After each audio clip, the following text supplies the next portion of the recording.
Hey guys, this tutorial here is going to be an easy one. It's about adding depth of field or camera focus, or what the camera is focusing on, to shots that don't have any. So most footage or gameplay, everything's in focus. But to make anything look more cinematic, you want to control the depth of field. And to do so, we just have to fake it using After Effects. So we record our angles. We want something in the foreground and midground, background, just so we can focus between separate things to make it look more cinematic.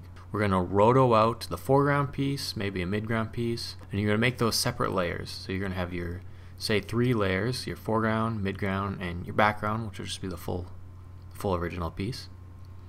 And what you're going to do is, after you roto them, for each frame you're going to have to keyframe it, which I like to personally hand roto it, which is using the masking tool and just doing it myself by eye, moving a few frames, adding a new keyframe. But you can also use the roto paintbrush tool, and you can YouTube tutorials on that yourself. And once I have them all rotoed and keyframed out, again, like I said, you have them as 3 separate layers, or how many layers for each piece you have.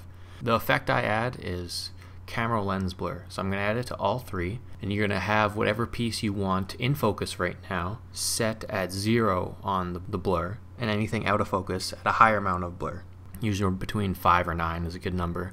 Anything too high will start looking fake. And so you're going to set your keyframes where you want it to start to change, and this is called a rack focus, which is when the object the camera is focusing on changes from one thing to another.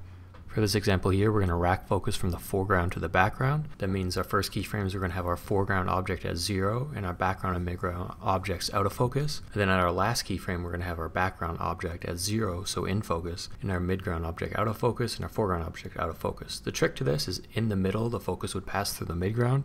So for the midground, we're going to have an extra keyframe, because in the middle it'll be in focus at 0, then it'll go back to out of focus. So it should have the first keyframe a number, so it's out of focus, second keyframe in the middle at 0, and third keyframe at the end a number, so it's out of focus, just so it makes it more realistic like a camera, because the middle piece would get passed by the focus. This channel uploads 2 videos a week, one montage tutorial on Saturdays and an extra video on Thursdays.